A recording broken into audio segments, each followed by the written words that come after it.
WestJet Pilots and other podcast listeners, and welcome back to this edition of PIREP, the WestJet Pilots podcast. I'm your host today, Captain Desmond Jordan, and joined in the sound booth by Captain Chris Von Jones. He's in charge of all the editing and putting all this together.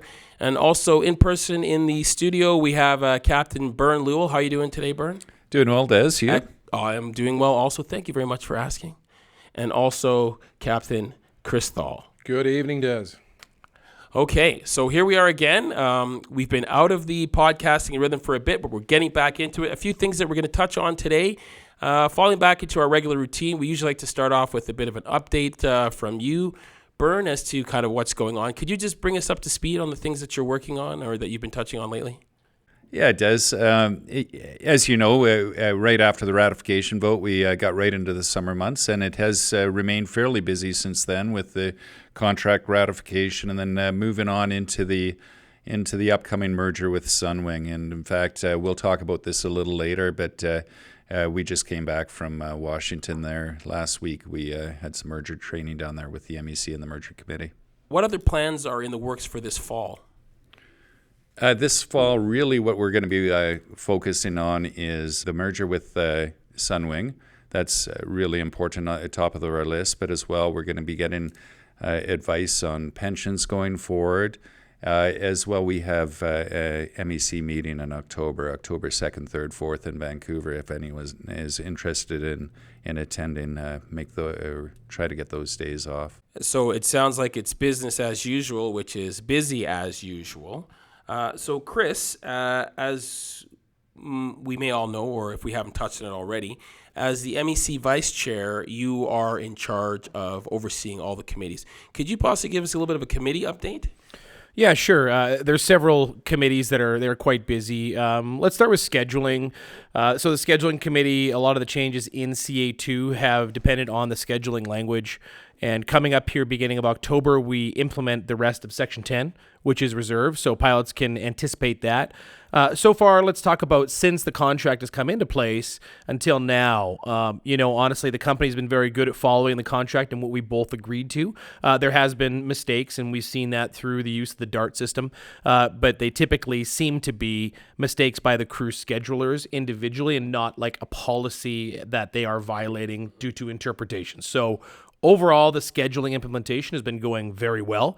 Pilots can look to see a Q&A before the end of the month, and that will just be a lot of common questions, a lot of darts. It'll just help the committee manage a lot of those questions that they're getting.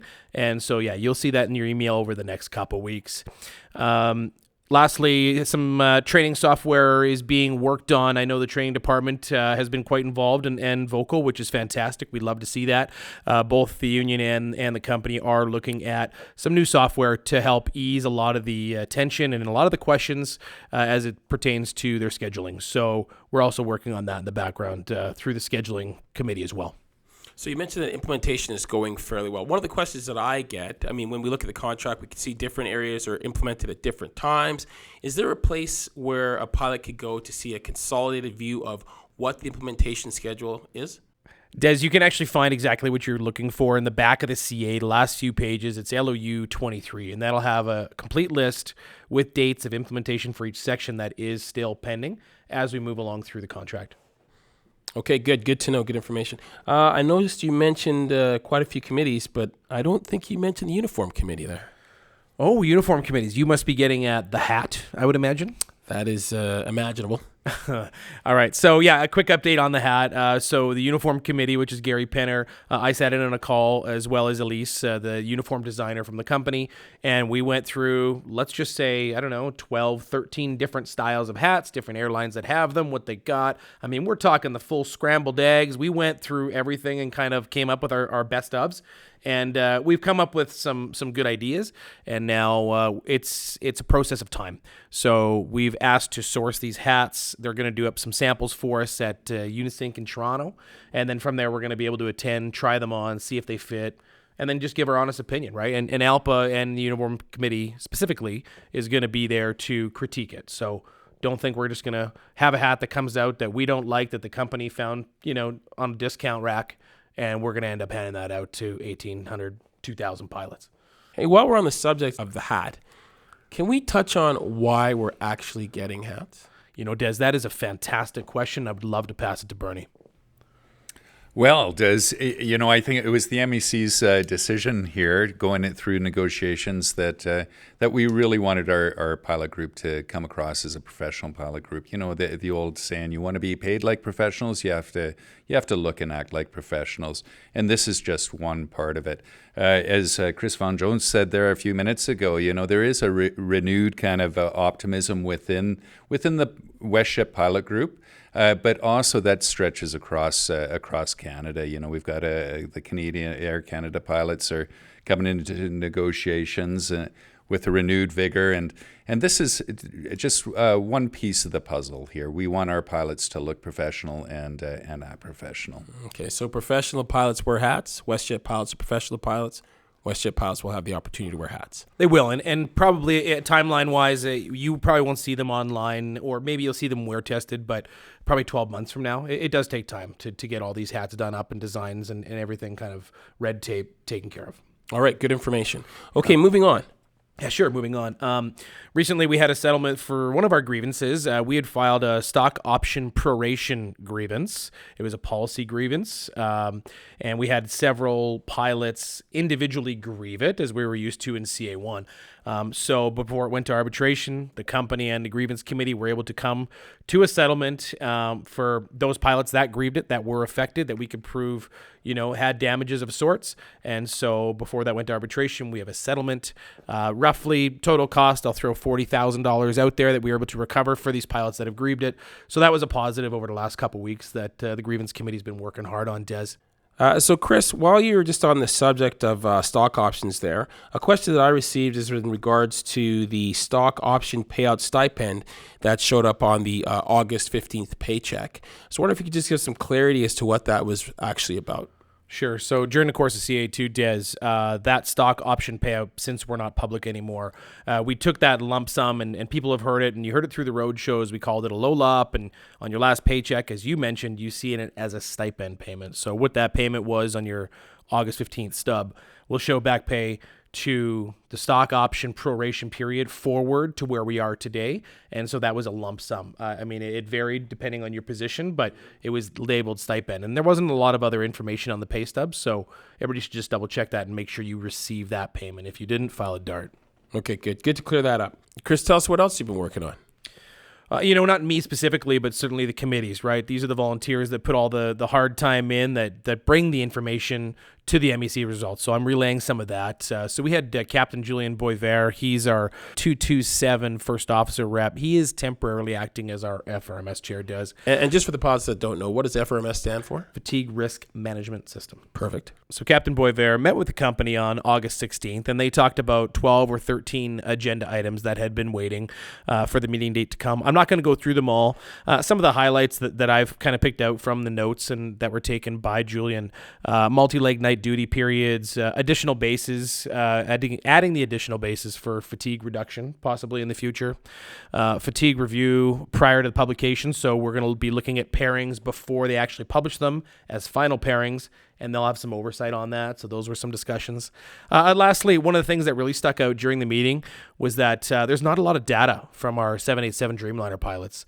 And when the company looks at that, that means no problem. So either there's no problems, Des, or clean sheets and a cappuccino machine fixed everything. I'm not too sure. But 787 pilots, if you have something that is fatigue related, please file the IHRs.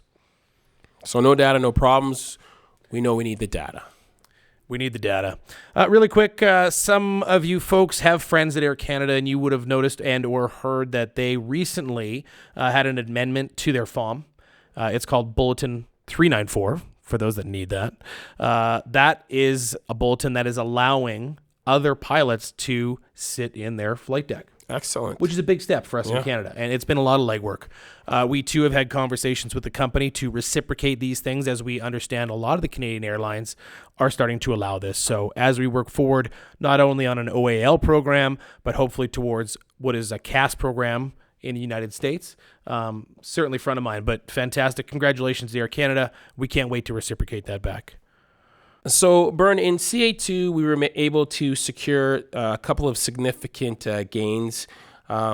such as the WSP and the pension program. Just wondering, do you have any further information on timelines for WSP and what things are looking like with the progression of the pension program?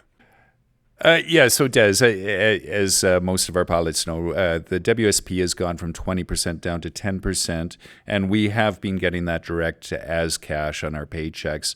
That is due to revert back to the traditional WSP program somewhere around October or November. We're anticipating a re-enrollment period, after which it'll transition over to that.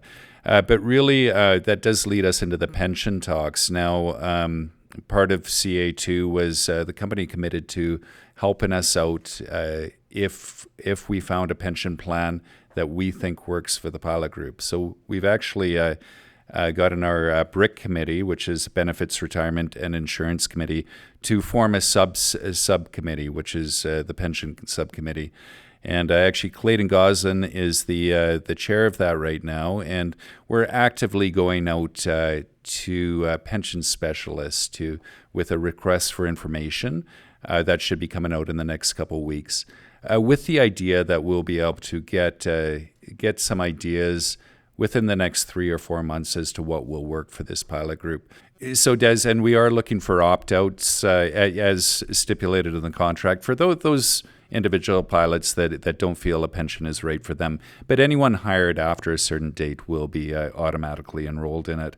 I do want to say that our pension committee has committed to putting out more information over the next few weeks. So we will have some pension updates within the fast reads coming up. Well, that's good news. Clayton was involved previously with the last pension committee, so there's some continuity there, which is positive. And of course, absolutely does. We actually brought him back because of the knowledge that he had from CA1. All right, yeah, and obviously for those who might be considering an opt-out, they'll have the opportunity to review some numbers before they have to make any decisions, and that will be coming in the future. Yeah, we're hoping to have something by early January or February for the pilots to kind of look at and review and see if it fits their situation or not. Excellent. Thanks for that timeline. Captain Tholl, is there anything else you would like to add to that?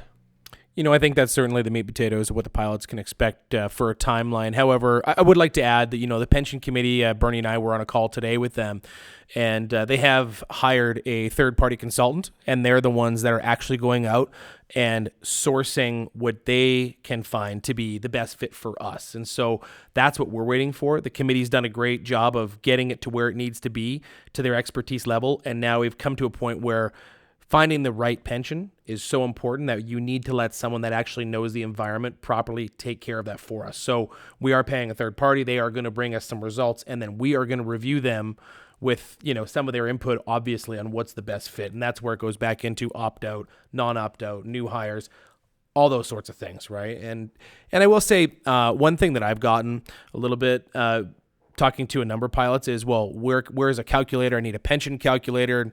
And at this point, it's honestly just too early to know what that looks like, because we don't know what the contribution rates are, the limits of those contributions, the benefit formula. All that's kind of TBD at this point, and that's why we have the third-party sourcing. So once we can find that out, we can tell people. But for now, feel free. You can go out and look at Target Benefit or whatever you want to look at for pension calculators. It'll give you a good idea, but don't take it in stone.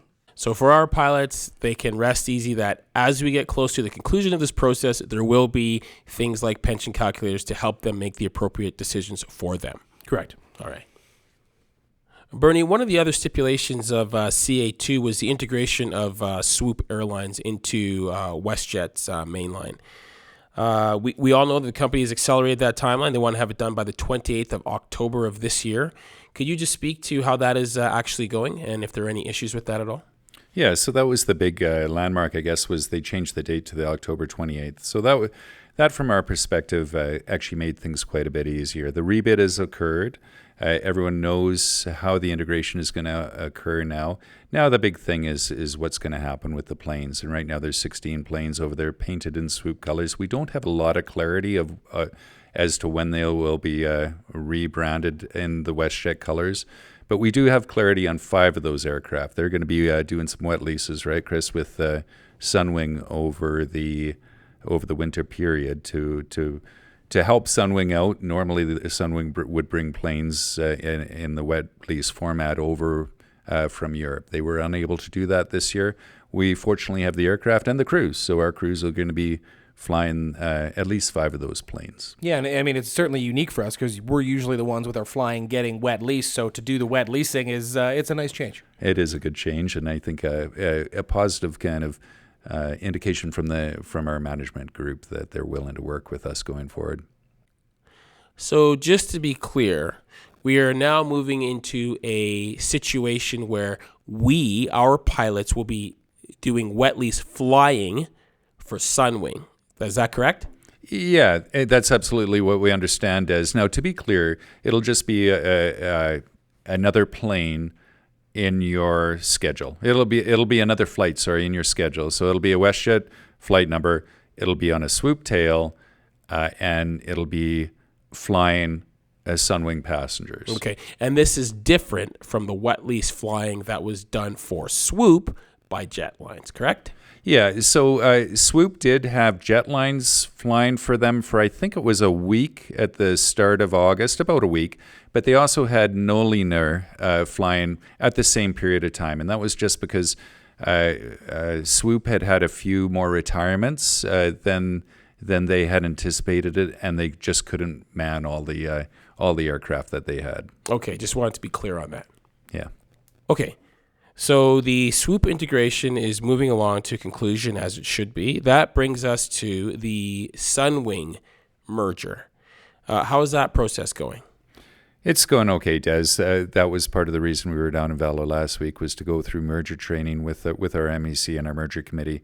For the pilots that are listening to this, if you do want to kind of get into the contract, one of the very last sections is LOU 20, and that actually goes through how we anticipated initially the merger process with Sunwing would go. So as of now, we are anticipating following that. And one of the first steps is within 6 months of the ratification vote of this contract, which was May 8th. So 6 months from then would be May 9th. So 6 months from then would be December 9th. By that date, we will have, and by we, I mean WestJet management and the WestJet MEC, will have put a joint proposal in front of the CRB for a common employer. That would invariably lead to the CRB making a ruling that we anticipate would form a common successor bargaining unit, and that would be ALPA. Chris, do you want to talk a little bit about where we'd go from there? Sure, Bernie. Yeah, I mean, if that is the ruling and if it is going to be ALPA, we'd certainly be looking at the ALPA merger policy as far as bringing the two airlines together. And for those that really want to fall asleep, it is quite boring and at length, but it lives in the administration manual. You can review it there, the ALPA merger policy. Section 45, I think, right? Oh, wow. Impressive, Bernie. Always. So, yeah, that has to do with an ALPA merger. Now, I mean, there certainly could be another spoke in the wheel, right, Bernie? Yeah, so we've been it's been indicated a few times now that because we did have the PTA, and we certainly still have the grandfathered portion of the PTA, that Encore may apply for intervenor status in any proposal put in front of the CRB. So, Bernie, what's intervenor status for those that don't know? Well, I think intervenor status is something where they would just say, look, we have a stake in this. We don't want to be left away from the table. So I imagine their first step would to be apply for intervenor status, and then remedy would be a common employer, which would now make it a three-way merge. The CRB, if they could rule either way on that, if they ruled negatively, then they would still want intervenor status at the actual merger table, because their seniority numbers on the WestJet Pilots seniority list could potentially be affected. Right, and that makes sense. And we'll cross that bridge if we get there. It's just certainly what we're trying to do here is frame what the possibilities could be, because nothing is in stone yet. There is things that could change. It's a dynamic environment when it comes to mergers, especially one with 3 airlines. Typically, people look at 2 as a mess, and we may be dealing with 3. So, and I think with that, Chris, we know for sure if they did get intervenor status, it would be an ALPA Unifor merger, but it could also be an ALPA merger. In any case, do you want to get into what an ALPA-ALPA merger means? Sure. I mean, broad strokes, we can talk about what an ALPA-ALPA merger means. Essentially, with us having the same successor bargaining, that being ALPA, we're both represented by ALPA. There has to be some insulation for the ALPA people that take care of us on the day-to-day. There's been a lot of incidents in the past that have not gone well. Therefore, the creation of the ALPA merger policy emerges and has been, refined over time. Essentially what it does, and I'll save you the 25 pages of reading, and what do you say it was? Section 45, Bernie? It essentially says the ALPA staff, the ALPA funds, everything goes in full freeze mode. We have the daily support of ALPA, of course. That's what our dues are for. However, when it comes to the merger portion, each MEC essentially is on their own. So we go out, we find our own third-party counsel. We have fantastic counsel here at ALPA. However, we need them for future grievances, for arbitrations, for any sort of representation, that sort of thing. So if there is a conflict, right, and let's put this in perspective. If we, the WestJet ALPA MEC, were able to use all the resources to its full capacity against what will eventually, very likely, be pilots underneath our banner, now we have our lawyers, our counsel, our staff working against what are going to be future members. And there's a huge conflict there. So they take a step back and they say, you know what, we're here to support you in the day-to-day, but the merger stuff is going to be up to you. So ALPA basically steps back and says, this is something that you two parties need to work out. You two ALPA parties need to work out. We are stepping back. We are not getting involved. There cannot be a conflict of interest. Once you've completed that, we're going to get back in. Yeah, that's right, Des. And I think the important takeaway there is that we cannot actually use ALPA staff or our current dues to support ourselves through the merger talks. So what that means is we have to get outside counsel and outside consultants, and we have to pay for that somewhere. So that probably means that we're going to be coming to the pilot group in the near future and making an assessment above and beyond the current dues that's been withdrawn from their paychecks. Hey, Bernie, go back to the part where you mentioned we can't use our dues. I think that's a very important point. And just for clarity, why can't we use our money? I mean, we've saved this money. We've worked very hard and we've had a lot of volunteerism occur so we would have a significant amount of money in the bank. We're doing well. Why can't we use that money? Yeah, we can't use that money because it does come from ALPA. Even though it originates from us, it goes down to ALPA and then it comes back to us. So it is deemed as ALPA funds funding us. Now, that being said, we can use those funds for flight pay loss, et cetera, for the merger committee, for hotels, for meeting rooms. We just can't use those funds for the lawyers or the consultants that we will invariably be going out and obtaining for the merger talks. And again, we need lawyers and we need consultants to protect our seniority going into this merger. And we'll do everything we can to do that. I mean, and to put it into further perspective is with the money that we have, eventually that is, again, going to be the pilots that we are working out the merger with. Those are their funds as well. So we're using like their future funds against them to fight their seniority, which isn't right. That brings it all back into that ALPA merger policy as to why those funds are frozen and why we need to find other funds. Avoiding the conflict of interest. Correct. Yeah, so going forward, we will most likely be putting a resolution in front of the MEC to ask for an assessment of the pilot group. And what we're looking at, I think, Chris, you and I have talked about this, we're looking at approximately $50 per paycheck or $100 a month in an ongoing situation. Now, we can go into a little bit about what the funds would be used for, but primarily there'd be things like outside lawyers and consultants. We also need approximately half a $500,000 for after the seniority list integration, because invariably there will be disputes that pop up. So we need a dispute resolution fund, and we're anticipating that $500,000 should be good for that. So it's something we don't really want to do. We don't want to assess our pilots more money, but we feel it's very important to assess them to ensure that we do have the best legal advice going forward into this merger. Okay. Here's a question. So after you assess that money, and we do have that money, if the circumstances are such that we don't need those funds or there's a surplus of funds, will we just keep that money, or what will happen to those funds? Sure does. And this brings up a really good point. We've looked at a lot of different ways that airlines have assessed their pilots. And I'll clarify assess because we're throwing that around pretty loosely here. We've been immersed in these merger talks. That's just the assessment is additional dues on top of what we normally pay on our 1.85, which will be a taxable tax deduction at the time. So when Bernie says $50 per pay, I want to focus on that for 1 second. $50 per pay, and that doesn't matter whether you're a captain or a first officer. And there's several reasons, and this is getting to Dez's point, is you look at our most senior pilot at the company, his seniority is not likely to change, his seniority is not that threatened, so people have gone the route of percentages in the past, and that's not something we're entertaining at this point. It will be up to the LECs.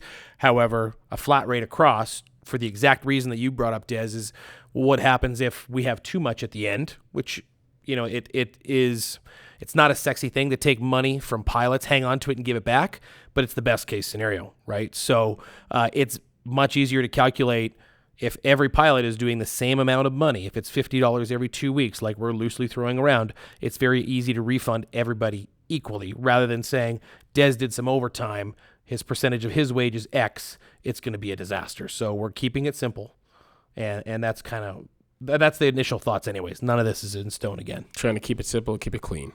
Right. But again, I think we have to recognize that it is probably the pilots that are on the bottom of the seniority list that are going to be most affected by any seniority integration. So we feel it should be an equal payment for those guys as well as the pilots at the top. Right.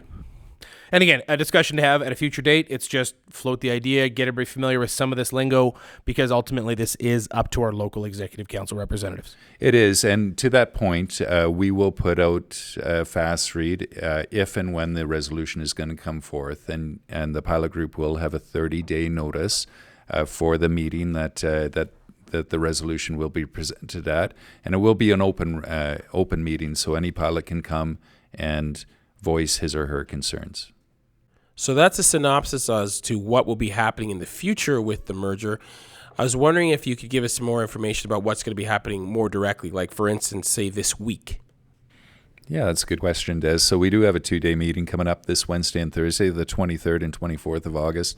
Chris, do you want to get in that and into that and talk about what we're planning? Yeah, it's actually a pretty exciting agenda. So we've been able to source several people that have been directly involved in mergers in the past, not just, reading something somebody put online. These are the people that negotiated a lot of these agreements. So, for instance, we have SWAPA, Casey joining us from SWAPA, Air Canada, Jazz, Canadian North, First Air, to name a few. That's going to be an entire day worth of presentations to our MEC before we go in and start making some decisions to move forward, and what's kind of the first step that Des was getting at. I'm looking forward to that, Bernie. I'm pretty excited that these people have agreed to spend their time with us during that day, give us the information, and quite frankly, the unvarnished truths of how those mergers work. Did they come in too heavy-handed? Should they have been more reasonable? Some strategies that work for them. This worked as far as collaborating with the other group, and we found a positive result, or maybe we found a negative result. So there's going to be awesome information from all these experienced people that have done airline mergers. Yeah, there will, Chris. And we're kind of heavily weighted on the Canadian side of things just because that's where the precedence will be in Canada. However, we also did, I think you mentioned, we got the SWAPA chair. He's going to talk a little bit, as well as JetBlue, just to see how the mergers are going south of the border. And it's all going to be really good information. And that'll be all the 23rd, the 24th. It'll just pretty much be the MEC, the merger committee, talking and strategizing on a route forward. Yeah, try to find the path forward that is reasonable, and a big part of this is that, we have to understand that the pilots we're going to merge with, that is, Sunwing and or possibly Encore, they are our future brothers and sisters. So part of this is, you can't just go punch them in the face and ask forgiveness later. Like, there is a solution that we all have to find. But as your MEC, we absolutely commit that your seniority is our number one priority. At the end of the day, Chris, we want to come out of this merger with as unified a pilot group as we can have, because we know we're going to go into CA3 negotiations right around the corner, right? Yeah, it sounds like it's going to be a busy week dealing with these preliminary stages of the merger discussions. I, for one, am very happy that we have a policy and we have a process to work through. There are some other things that are going on in the WestJet pilot world. Specifically, let's touch on the wildfires that are going on in the Northwest Territories and British Columbia. What things have we been able to do as an association to help out our members and their families? Sure does. So it was brought to our attention that, hey, maybe we can do something. There was a couple preliminary darts, we'll say, that were brought to our attention saying, hey, I don't mind housing someone. And we kind of looked at the dart that came in and said, we should do more of that. That's a fantastic idea. So essentially what we decided to do is set up a two-sided dart system, essentially playing matchmaker for those who aren't able to stay in their homes and for those that possibly have, let's say, a trailer or a second property that is vacant and to be able to house some of these people that are displaced. So we've had a great response, Des. I mean, I think it's been almost 48 hours at this point, and we have over 20 homes that have been volunteered for anybody that needed to use it. And only a couple have asked for the assistance, but we were able to put that together pretty quickly. Yeah, Chris, you know what? This I gotta step in here. I actually lived in Yellowknife for 10 years. That it's got a special place in my heart. So it really does kind of choke me up to see what's happening to them as well. My daughter's been going to university down in Kelowna, so it's really tragic what's happening. But I love that our pilots are stepping up and offering what they can to the pilots that are displaced out of those two communities. Mm-hmm. And, we had great response. And typically this time of, let's say, contract season, our SPSC committee is stood down. However, we were able to quickly stand them up. And there were several volunteers within the SPSC committee that picked up the phones and started calling everybody that lived within 15 miles, essentially, of where those fires were. Just verifying that they were okay, that they got the memos. If they needed help, there was help being offered through the association, just as helping find those accommodations. So thank you specifically, Rob Sims, Christina, Tom Lindstrom, the SPSC committee. If I've missed anybody, my apologies, but you guys have done a fantastic job, and we thank you for that. Yeah, I'll shout out to Mike Molinaro as well. But yeah, again, if anyone is affected by these forest fires, needs a hand, please file a dart, and those pilots will get the help you need. More fantastic work by a fantastic group of people. Also, the P4P program is engaged here as well. Did we put that link out on the last Fast Read? We did, and a Telegram blast as well, Des. And for those who don't know, the P4P program is a national program with ALPA that can connect pilots with the resources that they need in the event of situations just like this, disasters or other things. So that's good. No, thanks for that, Des. It is a great resource. I hope our pilots use it. I do also want to approach the topic of, a lot of our crews have been displaced through this, and as a result, we've had a lot of cancellations of flights and whatnot. I think in a case like this where it's a national emergency, let's help our company out. And if you're available to do some extra flying or whatnot, list yourself available or if you know a pilot that's affected, pick that flight or the series of flights up off that person. So, Bernie, the last thing we want pilots worrying about is having to get to work when there is, a state of wildfires across Western Canada. Don't worry about it. Your shift will get covered. Like Bernie said, if you can pick it up, fantastic. That helps the company. But the company has been very receptive to removing the work and removing the stress. Yeah, don't take that upon yourself. Right. Hey, another thing to remember, captains, we don't want to leave with any jump seats open, of course, right? Like we got 2 jump seats in some planes, 1 in another. It's that time to remember to make the walk and make sure nobody is being left behind. Because, hey, the CSAs are under a lot of pressure too. They could make a mistake and inadvertently leave somebody behind. We'll do our part and make sure that we make the walk. And that's been happening, Des. To be fair, it's a great point because we have had several darts that have said, I got left behind, or I walked at the top of the gate and the CSA was going to leave a couple people behind. So fantastic. And not only because there's wildfires, but all the time. Yep, absolutely. And on the topic of the jump seat, the Air Safety Forum is coming up. Is that correct, Chris? That's correct. Yeah, Air Safety Forum's coming up this year. It's in Chicago.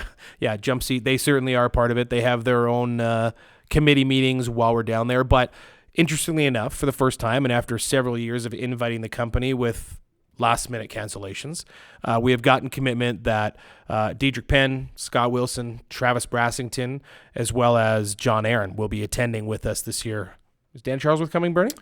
Dan's not, but Mike Reeves is. And did you mention Scott Wilson? I did, yeah. Most I missed importantly. that, yeah. That's great. Usually it's been, we're not too sure, and then they cancel. This year we've got the commitment along with our MEC, along with our CASC.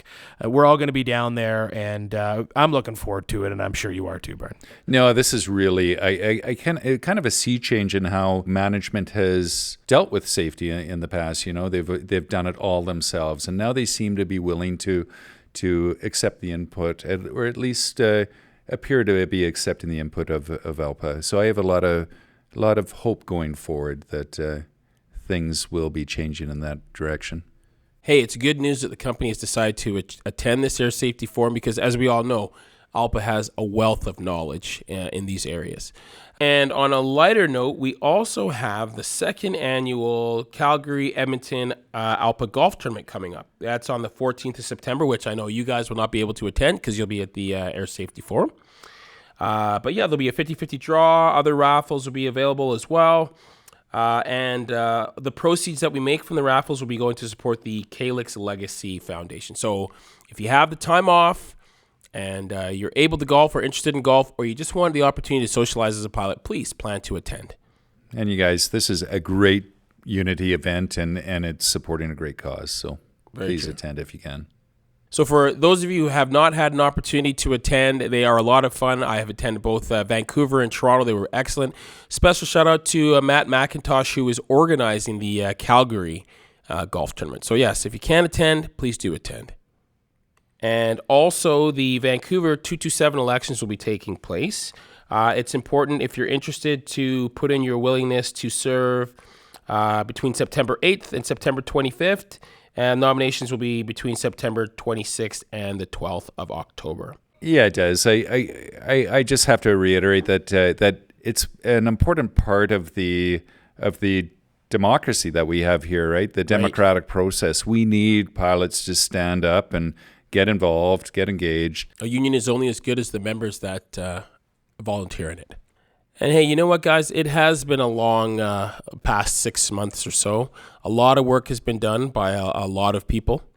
And we have had a lot of support from a lot of other pilot groups to help us to get to where we are.